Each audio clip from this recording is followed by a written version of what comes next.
is we'll have a presentation from some of our partners that I'll introduce in just a second, really outlining what an affordable housing trust fund is, including concepts about affordable housing, development, and, just a brief explanation of different strategies to achieve affordable housing in our city.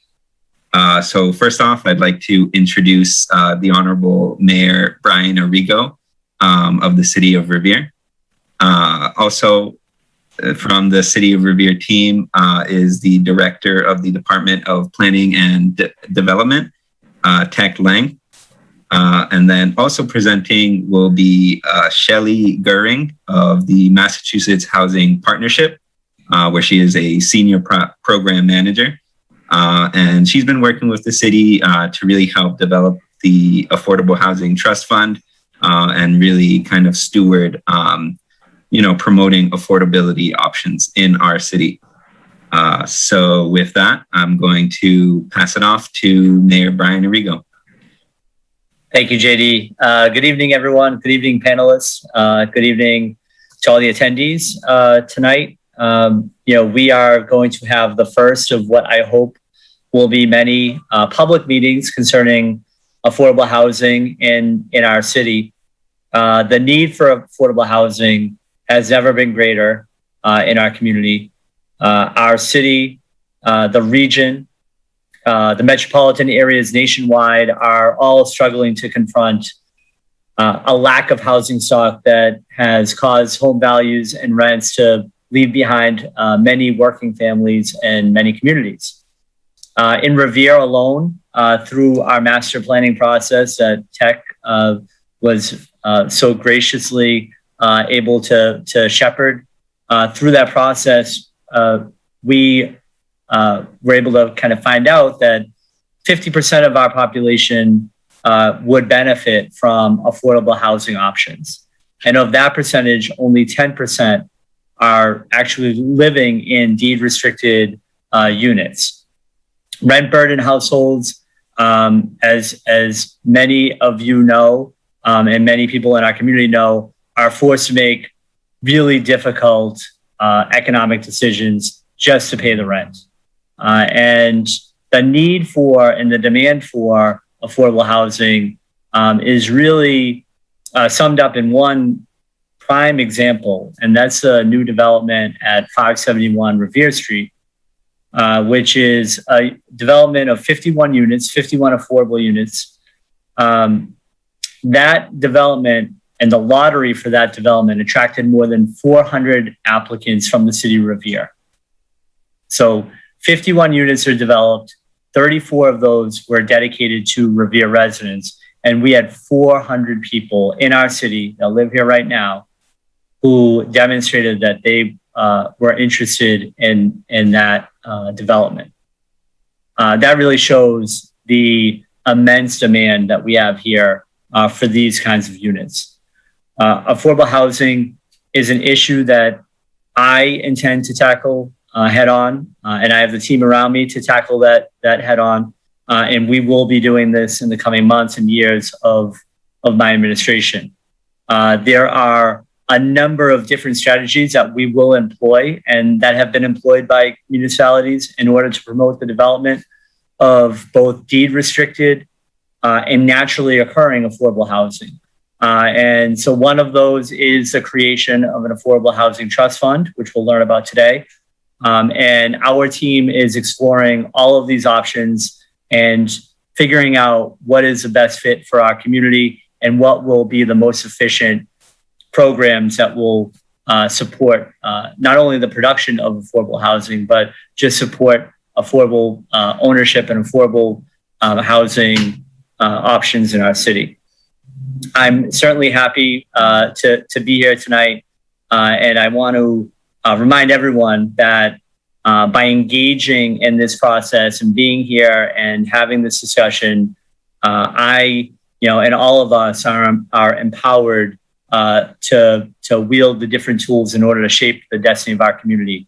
And I appreciate the time and energy that you've all put in to making our community a great place to live. Thank you.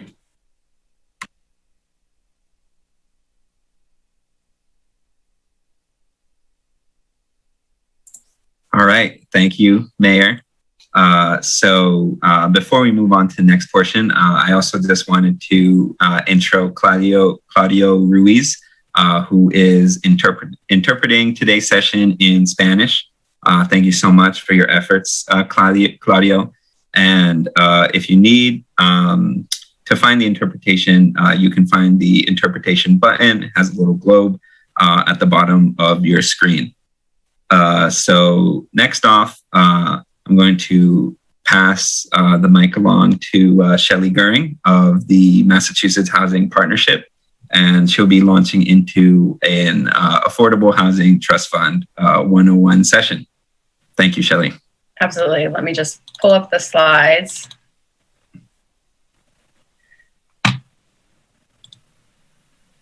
Okay, can you see that? Yep. Yes. Okay, so as JD said, I am Shelley Goering. I work with MHP, Mass Housing Partnership, and we are going to be talking about Municipal Affordable Housing Trust tonight. So just briefly, MHP is a quasi-state agency in Massachusetts. We're focused on affordable housing and really about increasing the supply of affordable housing in communities all across the state. And we do this in a variety of different ways. I'm part of the community assistance team at MHP, so we really work on the ground in communities, helping to support you in your work to address your affordable housing needs.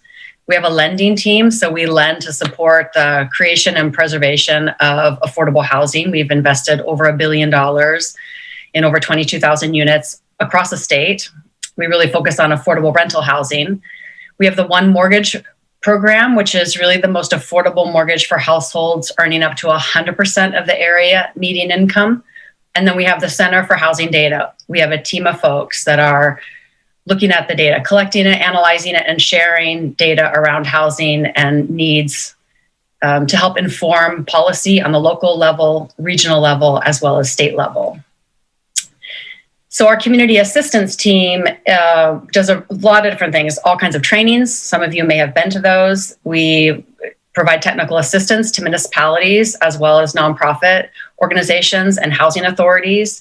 And then we have a lot of focus on affordable housing trust, which is what a lot of my work is, to help communities create trust and also to support communities that already have an affordable housing trust. So tonight, I'm first going to talk a bit about what a housing trust is. So we'll look at some of what the statute lays out. Then I'll get into some operations and best practices. So just some of the things that we are learning as we work in more and more communities. And then I'll end with talking about some of the kinds of activities that an affordable housing trust can be engaged in and can be helping to support. I think that the question function is working. So if you have questions as I'm speaking, please put your questions in the Q&A. And I think staff might be monitoring that so that they can interrupt me if I'm not clear or if I'm speaking too quickly.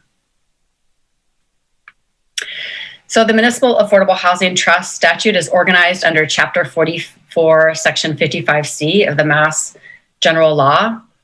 It is a public entity, so it's not outside of the municipality. It would actually be a Revere Municipal Affordable Housing Trust.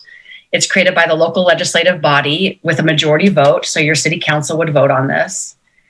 The purpose is pretty focused. It's to create and preserve affordable housing for low and moderate income households. And it's led by a board of trustees that's appointed locally.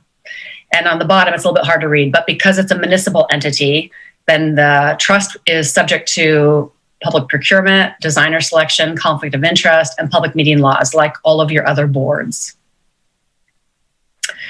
So the general process is, in the top left, is to determine whether the city is going to just pass the statute as it's written or create an ordinance.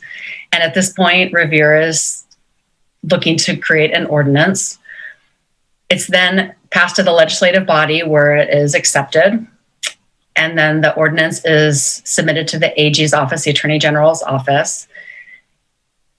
The community can then establish the Board of Trustees. Many communities record a declaration of trust right away, just to establish the authority of the trust. The registry will allow a standalone document. It doesn't have to be tied to property. Then you set up the trust fund account, which is generally through the municipal treasurer. And then the dark blue steps are our recommendations that I'm going to get into tonight. So very broadly, a municipal affordable housing trust can be focusing on your local affordable housing needs and can work to support local control of housing initiatives. The trust is set up to be able to engage in the real estate market. So the trust could purchase property. It could also sell property. And because the trust doesn't have to go back to the legislative body, it can make timely decisions. And this is particularly important in our real estate market. So if the trust has funds in its account, the trust can move nimbly to respond to different opportunities in the community. And the trust can also be collecting funds from a variety of different sources. The statute specifies that the trust will have a minimum of 5 trustees. It specifies that the chief executive officer, so in Revere, that's the mayor, sits on the trust. The trustees are appointed by the mayor, generally in consultation with the city council. They have 2-year terms, and the trustees are considered public agents, special municipal employees, similar to your other boards. So this isn't scientific, but in my experience, it seems as if the most common number of trustees is actually about 7 members. Some have 9.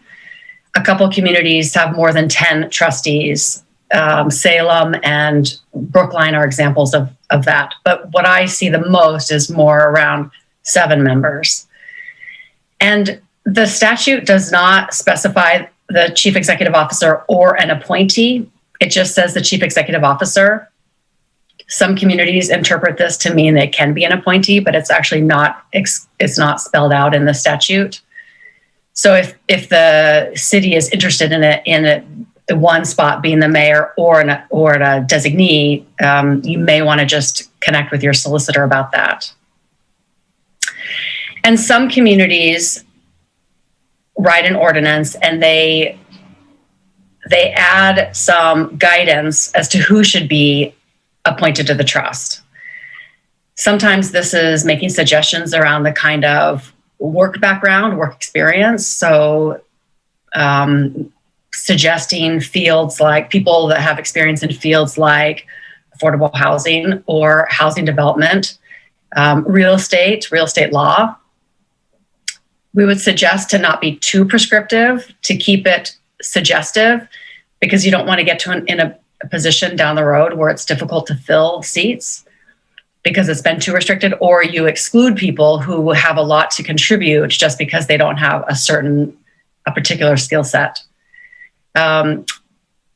We have a community, Brookline. They reserve, I believe it's about 3 seats for people who are living in affordable rental housing. So they want to make sure that they have diverse voices, not just homeowners on their board. They want renters as well, and people who have experience accessing affordable housing.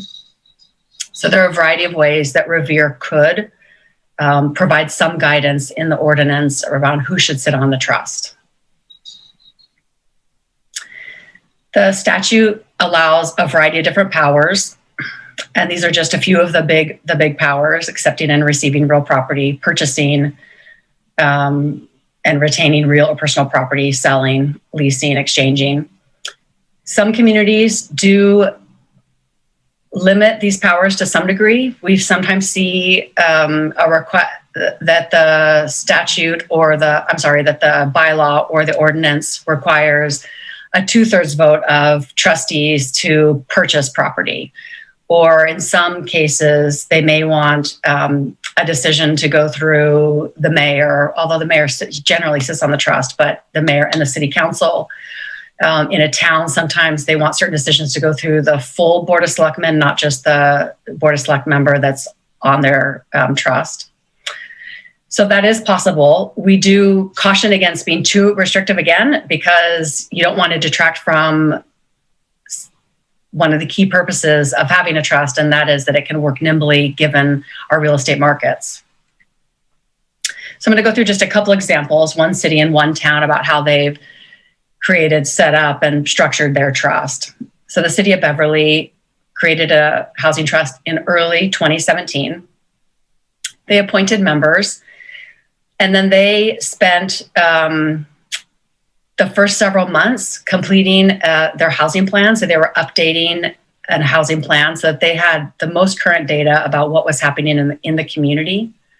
They are already over 10% on the subsidized housing inventory, which is the 10% is the baseline expectation that the state has, that every community have at least 10% of their housing as affordable. So they were already over 10%, but they wanted to update their plan so that they could start out working with the current situation in the city. They spent several months developing guidelines for their trust that reflected the needs in the community. And then they put together a NOFA, a Notice of Funds Available, that they released at the end of the year. And they funded their first projects, 2 developments, in 2018. So they took a good amount of time to really get established, to really understand the housing needs in the community, and then determine how they were going to operate as a trust. So in the you can see under the trustees, under the columns, that they have 5 members. So they have the minimum required by the statute. Their mayor is active on their affordable housing trust. Their director of planning and community development is on the trust. Their director of municipal finance, and then 2 residents at large. So this is the only community that I know of where a majority of the trustees are actually municipal employees. That's fairly unusual. It's in fact so unusual, I don't know of any other community that's done that, but it works for them. They do have a restriction on a power. The conveyance of real property requires the mayor and the city council approval. So that was a decision that they made within their community. And so far, their funding for their trust has been inclusionary zoning in lieu of payments that they had received through past developments. They do have the Community Preservation Act in Beverly, so that may be a future funding source. And then the town of Brewster created they're on the Cape. They created their trust in 2018. They actually dissolved an existing trust, housing trust, that wasn't very flexible. At that point, they transferred $80,000 into this new trust. And they, similar to Beverly, they spent some time developing a mission statement, creating goals with priority initiatives. And they had 1 or 2 housing forums in the community to allow community voices to provide feedback and some direction for the trust's work. They have 7 trustees. They have 1 member of the select board, so that's their chief executive officer. Their town administrator has a spot on the trust or a designee. And so the assistant town administrator has actually been sitting on the trust. They have a representative from their housing partnership, a representative from the Community Preservation Committee, a representative from the planning board, and then 2 citizens at large. So we do caution a little bit about having too many members, representatives from other boards, because oftentimes people who are on boards are on many boards. And we've just seen in communities where it can be difficult to to get a quorum at meetings because folks are just so busy, they have a hard time committing to the housing trust. But in Brewster, they felt like for communication, for relationship building, that these were the entities that needed to be represented. And then they do have a restriction on powers that allocations over $50,000 are subject to the select board approval. So that would be similar to the select board would be similar to the mayor in a city. So as we work in more and more communities, we see the keys of success are not rocket science, but it's that trusts really have money to work with, that they have a vision, a sense of what their role is in the community. They have leadership that can move things forward, and then they're being transparent and open in the community about what they're doing. So first is money. I think the good news is that we're seeing communities be more and more creative with how they're raising funds or directing funds to their affordable housing trust. So it is true that the Community Preservation Act, or CPA, is the most common source of funding for trusts. About 80% of our affordable housing trust communities also have the CPA.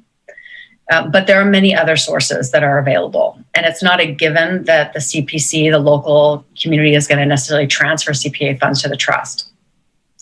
So the blue hexagon, we have a community on the Cape that has a cell phone tower, and their lease payments, the income from their lease payments, are directed to their trust. The IZ, inclusionary zoning, we have several communities that have the option for developers to pay in lieu of payment. And in several communities, that's directed to their trust. For example, Swampscott has done that. The green hexagon in the bottom right, free cash. We have some communities like Brookline and Truro that have transferred free cash to their affordable housing trust. The income from tax title sales could be directed to the trust, and there may be a special ordinance or a bylaw payment that could be directed to the trust.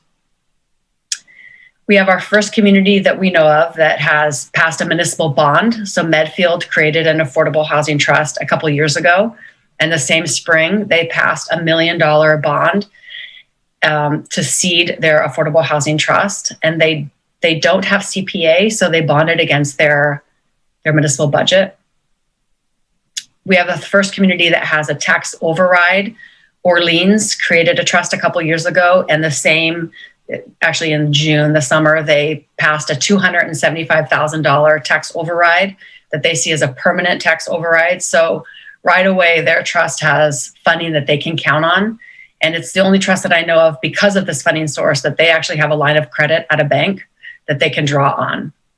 Some communities are considering donations to the trust. This can be cash. It can also be property, a building, or land. There may be developer negotiated fees. You need to be careful about how you do this sort of negotiating, but there have been examples of this. And then we have communities talking about marijuana tax or income from the short-term rental fee, if these can be going through to trust. And I believe that Gloucester has actually allocated some of their short-term rental fee to affordable housing. And then you likely know that communities like Boston and Nantucket are working on real estate transfer fees. That's working through the legislature. So there are a variety of different ways. But one thing that Revere will want to think about is, how is the city going to fund its affordable housing trust? We suggest with all new housing trusts that you start by having current data around the housing needs in the community. So whether it's a housing needs analysis or whether it's a housing production plan, that the community have fairly recent data that the trust can really get familiar with, to be determining the needs in the community and to be setting priorities that reflect the needs that are in the community. Instead of going by what we think or what we'd prefer, but really starting with data to know what's happening on the ground. And some communities like Somerville have created a benchmark. They have determined that they want a certain percentage of their housing trust funds to go towards households earning under 50% of the area median income. So they've just created a benchmark for themselves. And it's a message also to the community that the trust is interested in meeting the needs of the lowest income people in the community, not just at 80% of area median income. That's something the trust could do. It's not, you don't have to.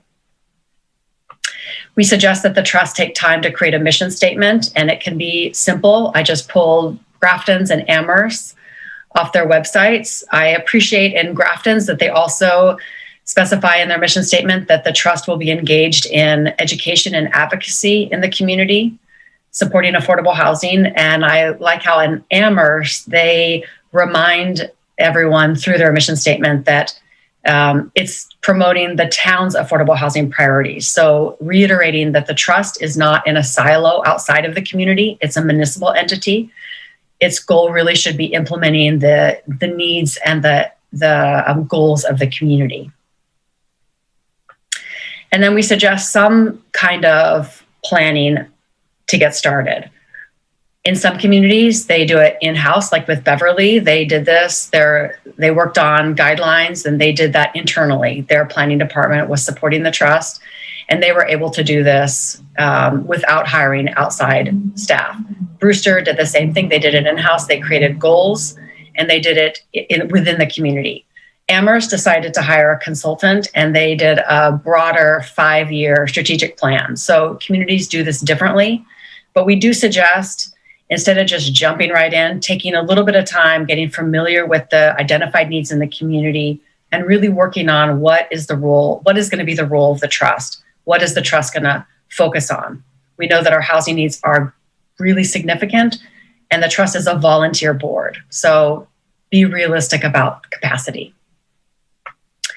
And then it takes teamwork, that you need a chairperson that can really help move things along. You need trustees that are committed, that are showing up. This really needs to be a working board. So folks need to be able to give some time to the effort.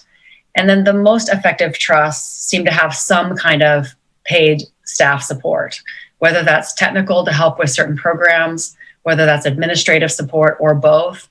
It is something to think about of where is that support going to come from, particularly with a city like Revere, the size of the city, having paid staff support, which I believe that your planning department is on board for that, but it's a conversation to have.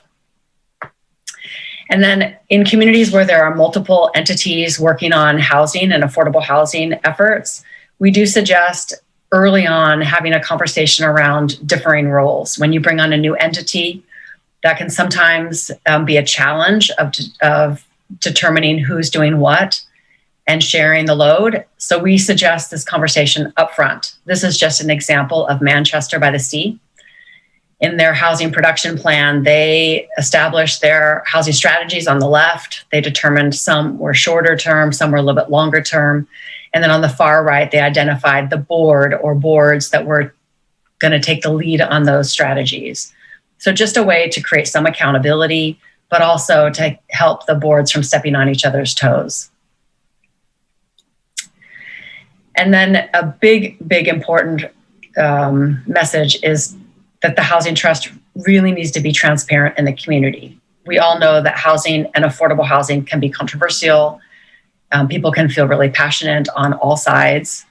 And we suggest that the trust be really open about what they're working on, that they report back to whatever entities in the community, whatever boards are identified as important or critical, that there be some occasional community, perhaps a way for the community to engage when the trust invests in different developments or programs, promote those, use a web page, and make it so that it's not difficult for people to understand what the trust is doing, what the trust is focused on, what the trust is funding. And then some trusts want to just have money in their account. They want to review applications and decide what they're going to fund. Others are initiating more. So during this pandemic, we saw that some communities, in many of our communities, it was actually the Affordable Housing Trust that took the lead in creating an emergency rent assistance program. And we're seeing more affordable housing trusts engaging in the disposition of municipal land or buildings for affordable housing. Some trusts want to be a part of advocacy in the community for affordable housing. And some want to do all of these things or a couple of these. So we suggest that the trust talk about this and decide upfront how they're going to operate and to be clear about this in the community. So I just wanted to take a second. If there are any questions that anyone has, should we pause or should I just keep going? How are we doing?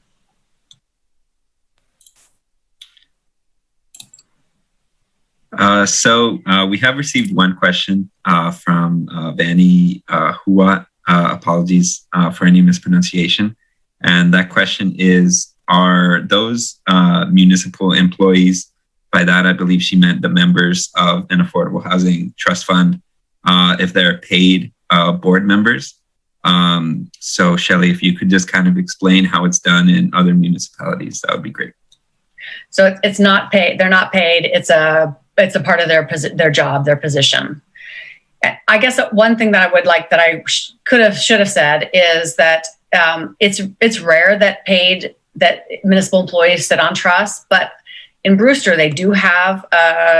Beverly, you saw they had several, but in Brewster they do have the assistant town manager, and I think that, or administrator, and the more that I'm observing how they're moving forward, I think that it's actually been really beneficial for them to have a municipal employee, someone who essentially knows all the key kind of players within Brewster and the heads of different boards and different departments. And I think that it's really helped them with communication and relationship building. So, but it's a part of their job. They're not paid extra for that. Okay, so I'm going to shift into some of the kinds of activities that housing trusts can be supporting and funding.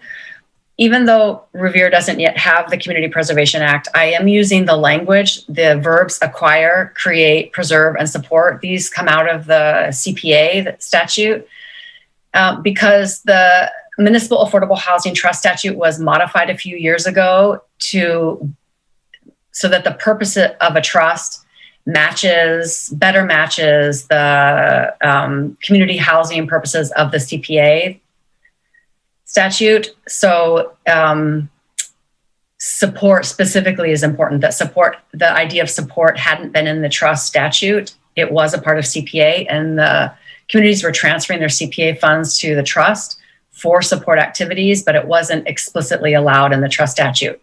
So even though you don't yet have CPA, we suggest getting a little bit familiar with these terms when you create a trust. And the examples that I'm going to be giving are, some of them were funded through the local community preservation committee, and some of them are directly the trust. All of them are things that your affordable housing trust can engage in. So under acquire, this is an example of an apartment complex that was already built. It had existed in Barnstable for years, built in 1973. And in 2011, a nonprofit developer was able to use $500,000 of local funds, their Community Preservation Act funds, to purchase the entire development of 124 units. And they've put now deed restrictions, affordable deed restrictions, on almost all of the units. A couple are still market rate because there were some households that were not income qualified at the time of purchase and they didn't want to displace anyone. But almost all of them are now affordable. So a way that they used local funds to create affordable housing out of existing housing. We also have communities where they create enhanced single room occupancy from existing buildings. Like this was a building in Northampton just off of Main Street, and a nonprofit organization was able to use local funds, $225,000 of local funds, to acquire the building and then renovate it into 10 units of enhanced single room occupancy, which means that each of the units have a bathroom and a kitchenette in them. And these are available for there are 5 homeless families, as well as 5 very low incomes individuals. So this is a strategy that some communities are using as well. We have several affordable housing trusts that have small scale homeownership programs. In Sudbury, they call it their home preservation program. So this is helping people, low, moderate income households, acquire existing houses, to buy the existing houses in Sudbury. And then the community does add a restriction and affordability restrictions that they need to be resold for a household earning up to 80% of the area median income. So in Sudbury, there are a lot of different ways to structure these kinds of programs. But in Sudbury, they identify a house that's a more modest style house, like a ranch or a Cape style house. They negotiate a sale price. So it's that have come on the market. They negotiate a sale price with the seller, and then they run a lottery to see who is interested in purchasing the home and who's qualified to buy it. And then at the time of sale, the trust puts in the difference between the negotiated sale price and what makes the house affordable to a household earning up to 80% of the area median income. So a few years ago, this was moving beyond $225,000 per unit. So it's a very expensive way to create affordable housing, but and they only add a couple a year. But it is a way to help create homeownership options in a community that's very expensive. And it also preserves some of the more naturally affordable homes in Sudbury.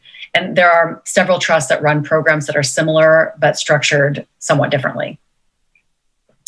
And then under create, we have many housing trusts that are contributing to the creation of affordable housing. This is an example in Yarmouth where they actually rezoned a section of Route 28 to allow for multifamily housing. A private developer purchased this site, the former Cavalier Motor Lodge, and then proposed affordable housing. And they worked in collaboration with the community. And now there are 69 affordable apartments, 1, 2, and 3 bedroom. They're affordable at 60% of the area at median income and a few at 30% of the area at median income. This tells you that there are low-income housing tax credits in the deal, or we say LIHTC. That's the 60% area at median income. And the community, their housing trust, put in over $2 million into this development, which came out to $30,000 per unit. So they showed significant support of this particular development. In Cambridge, this Port Landing development was created using local funds. So it's 20 units of rental housing for families, or it's not age restricted. It's not just for seniors.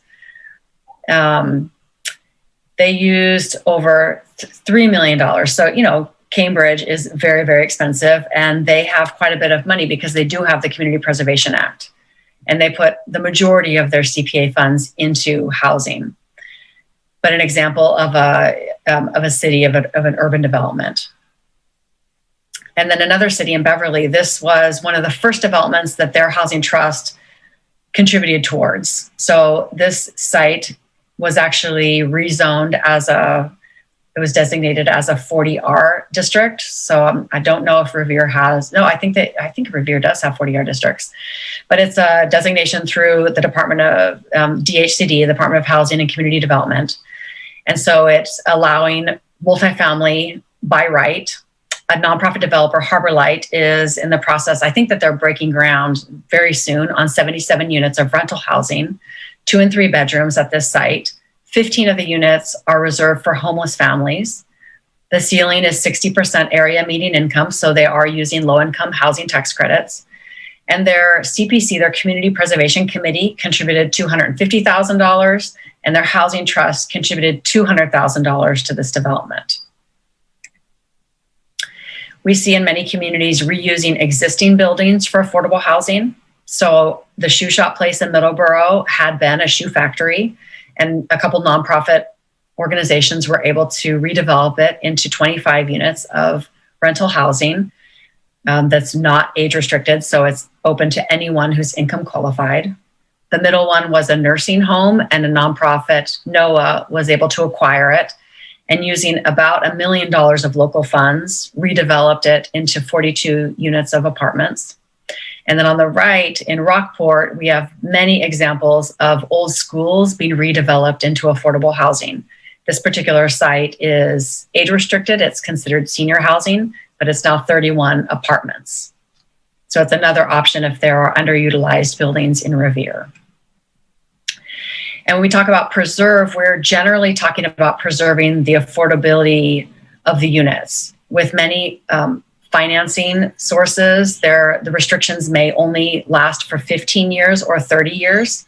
So we do have communities where the Affordable Housing Trust is monitoring restrictions and making sure that when they're set to expire, that the community is engaged in working to maintain those units as affordable. So this is an example in Bedford where these 96 units, the restrictions were set to expire. A nonprofit developer, POA, was able to use $3 million of local funds to acquire all 96 units. And now these buildings are affordable in perpetuity. And then there are a variety of activities that have historically fit under support. So the trust could use funds to engage in pre-development if Revere has municipal sites that you're interested in considering for affordable housing. The trust could invest in doing some pre-development and feasibility work to update a housing needs analysis. The trust could help support that, hiring a consultant to help you with that. And then rent assistance is explicitly allowed under the CPA statute. So that's another thing that the trust could support in the future. To wrap up a little bit, we suggest that the trust start by considering your local infrastructure, the needs that you have in the community, but also the resources that already exist. And really use that to consider the kind of the niche and the focus of the trust to make sure that you're not duplicating any efforts. Take time to develop some goals that reflect identified needs in the community, and then remind yourselves that you're a volunteer board and to be real about your capacity. Our housing needs are great, and it's better to do a few things well than to spread yourselves really thin and have a hard time moving things forward. MHP has a variety of online resources that are available for you. And we also want to be a support as you're moving forward with this. So here's my information, and I'm going to stop sharing my screen so that JD can help facilitate the conversation. Thank you.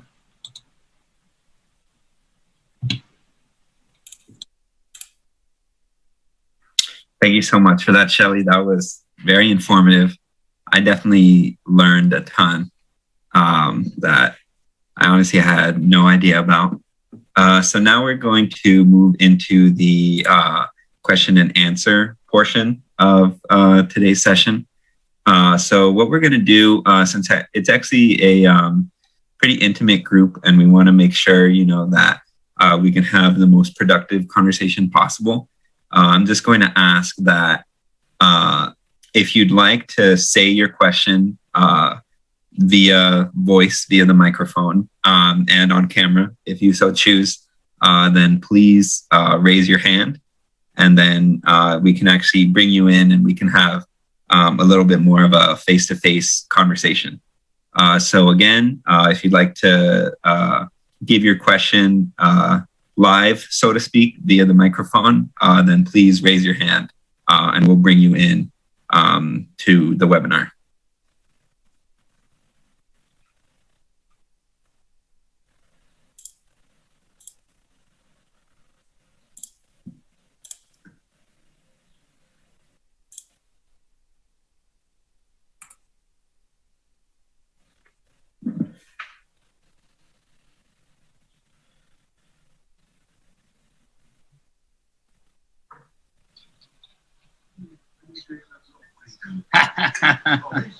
Witty. I love the tech jokes. Get it? Hi, everyone. So, Shelley, I asked this question in the chat. Mr. Mayor, thank you for putting this together. Juan, nice to see you, brother.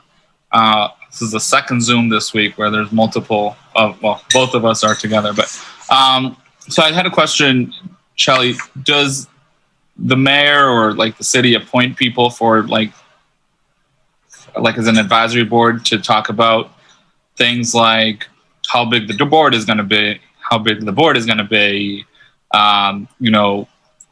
like how they're going to take votes on things, et cetera, et cetera. Like how have other cities done that? So in some communities, they do have a small subcommittee that helps write the ordinance or the bylaw in a town. And they generally will seek feedback from different entities, and that can depend on the community. And part of that is getting into whether there will be restrictions on the powers, as I talked about. So whether certain powers will need to have the oversight of the city council as well. But that usually is done as they're writing the ordinance, as they're kind of establishing some of that frame. And then, but the ordinance is kept more general. It's not overly specific or prescriptive, so that the trust can have determine some of that for themselves. So the ordinance generally is broader, following more along with the statute, that may just provide a little bit more guidance around who might sit on the trust, how many members, and the powers, but not too specific. Does that help a little bit? I don't know if Ruben wants to say just the plan for Revere moving forward. Do you want to jump in at this point or no?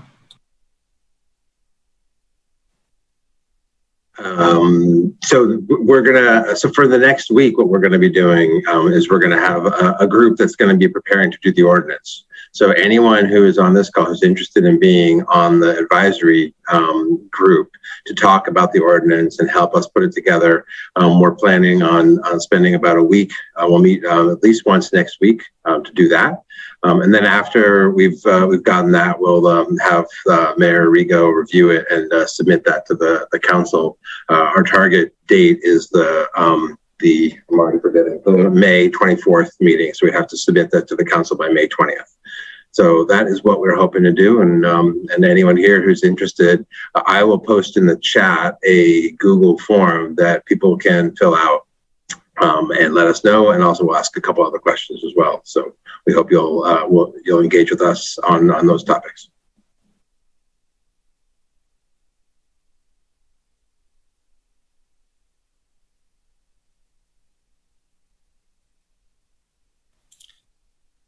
Great. Thank you. So next is a question by Fatu. Welcome, Fatu. Hello. Thank you, Shelley. I just need a clarification on the 40R district. Could you please explain a little bit more about that? I don't understand that. Yeah, I probably shouldn't have brought it up, but I'm wondering actually if tech, does Revere have a 40R? Do you want to actually talk about that? I have a very brief response to that. So 40R districts refer to a state designation for smart growth zoning that helps essentially encourage the production of affordable housing at a certain density, multifamily by right. Officially, to my knowledge, the city does not have a state designated 40R district, though we do have districts that allow multifamily by right. And you can imagine those being along the waterfront, around our transit stations and things of that nature. But that's a very good question to ask. It's one that we should discuss further because it does play into what the longer term production vision is for the city. A benefit of a 40R district is that the state actually pays the community when they designate an area 40R, and then also the community gets additional funds when the units are actually built.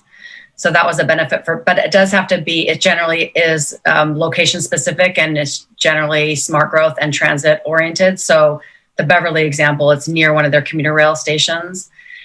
So it made sense because then the city receives these additional funds. So it's a possible tool as well for potentially for Revere. Thank you.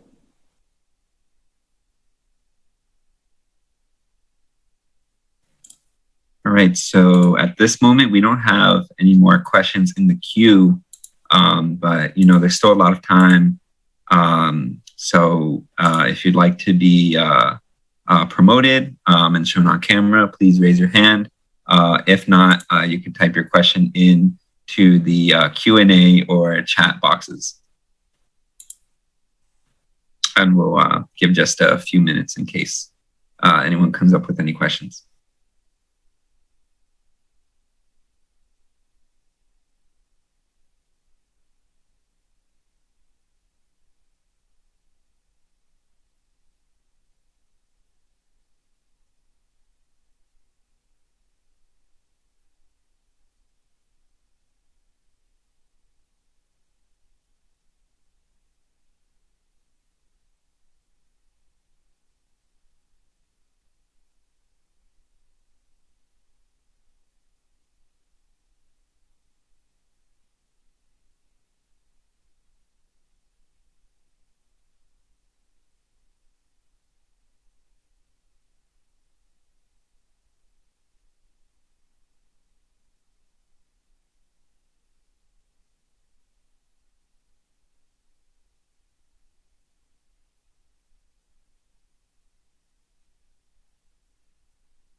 Right, so I'm not seeing any other questions.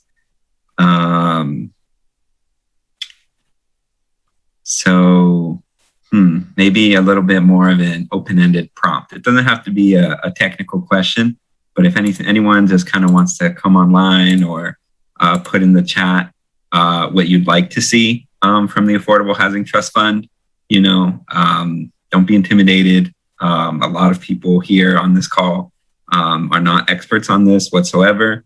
But this is really an opportunity to begin to get involved. And as the mayor said earlier, really shape the destiny of the city. So if you have, some sort of experience, being rent burdened, being a homeowner, what have you, then it would be great if you could share.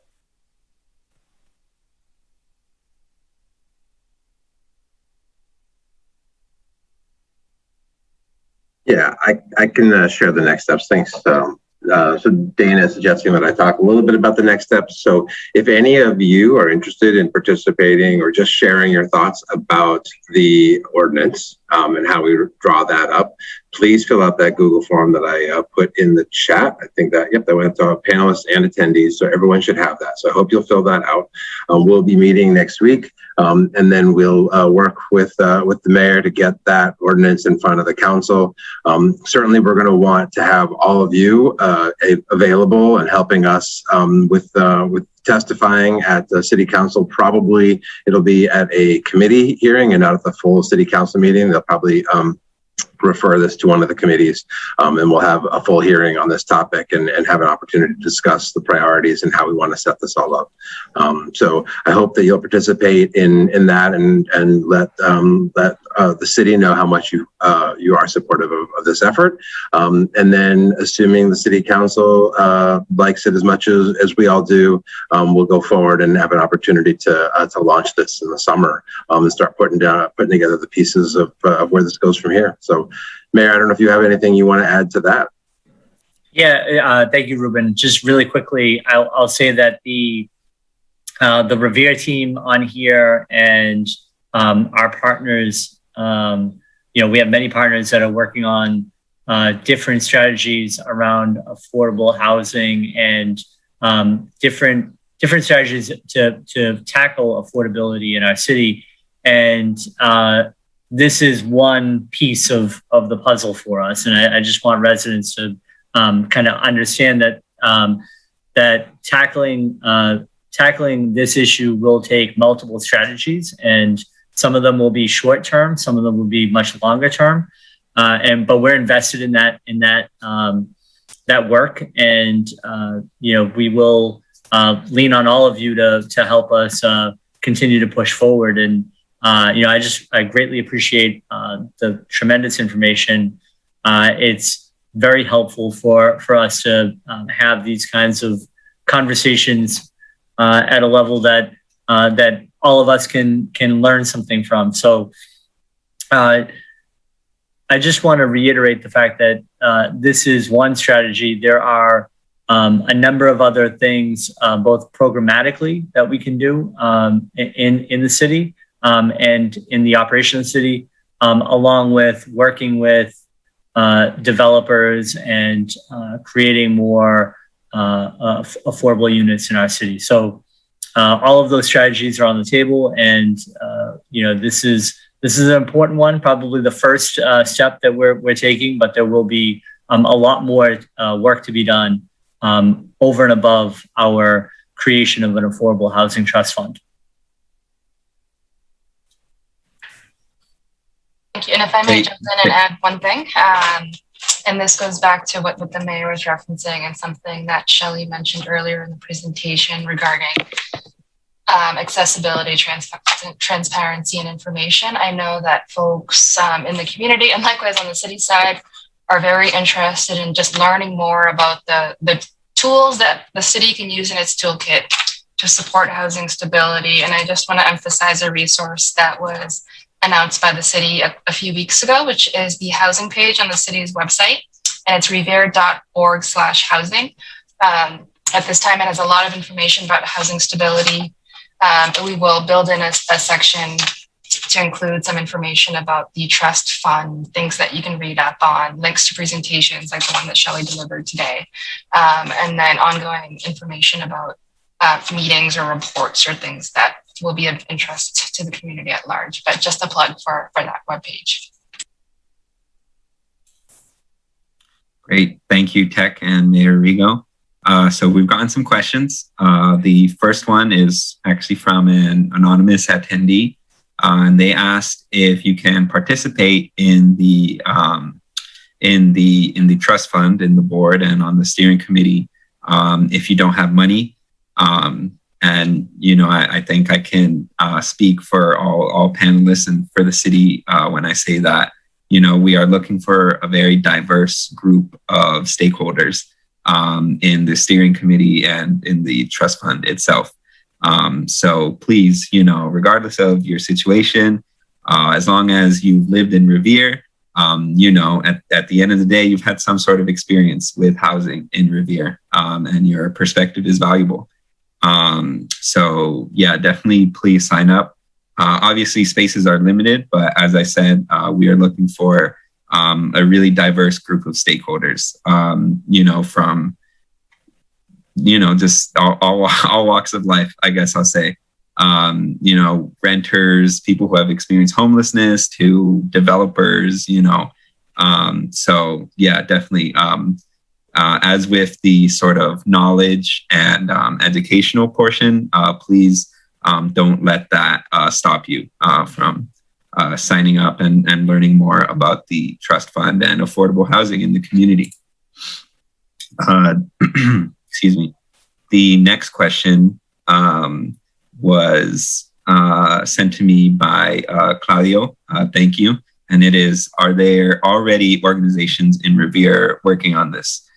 So I think it's just important to highlight one distinction, and that's that the Affordable Housing Trust Fund is a government board. So it's not a nonprofit. It is part of the city government, and it is empowered, as was said earlier in the presentation, to buy and sell property and facilitate the construction of affordable housing. That makes it just a little bit different from a nonprofit organization. But there are also nonprofits that are focusing on these issues in our area. For example, Massachusetts Housing Partnership, who we've collaborated with here and will continue to do so. And they also have different financial resources as well.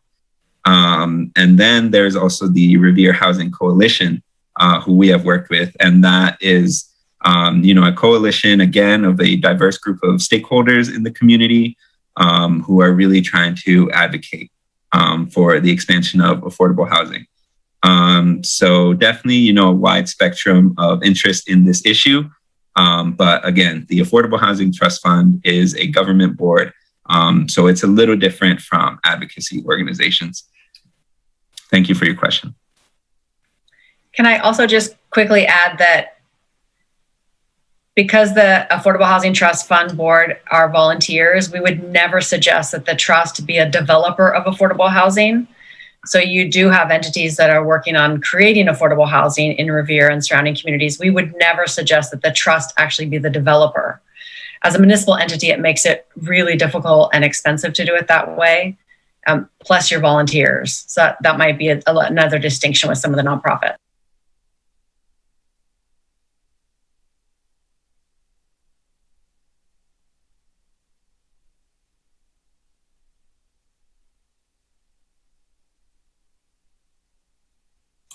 So Ruben actually just had a really good suggestion, and that's that we let a member of the Revere Housing Coalition speak for themselves.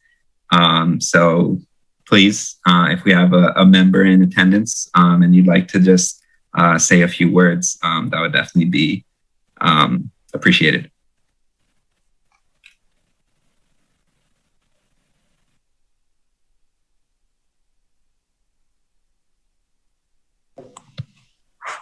I can speak briefly, JD. Sorry, I was distracted a little bit with children in the background. But I'm Dana LeWinter. I am with the Citizens Housing and Planning Association, and we've been working with the Revere Housing Coalition to bring together a group of stakeholders to support affordable housing and housing production in Revere. So we meet monthly, and we've been working. We have a mission. We have some community leads and liaisons, and we've been working to advance housing strategies in Revere. And all are welcome to join our group and come to those meetings and weigh in and speak to to what we are up to. Whitney just shared a link to our Facebook page in the chat. Whitney and I are staff from CHAPA that work on this, but we have a lot of members who are residents. Actually, all of the members are either residents or stakeholders in the community, and we're just there to support the coalition. So check it out and join us if you can.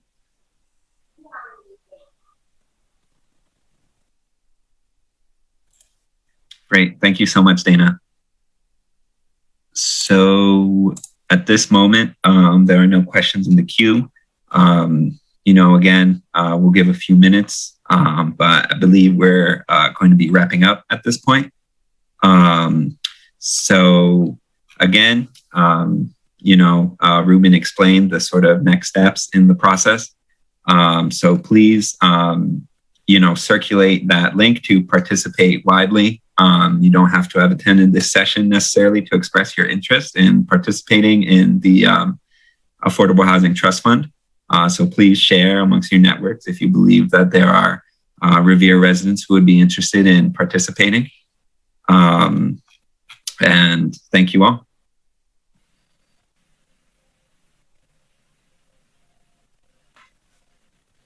Thanks, everyone.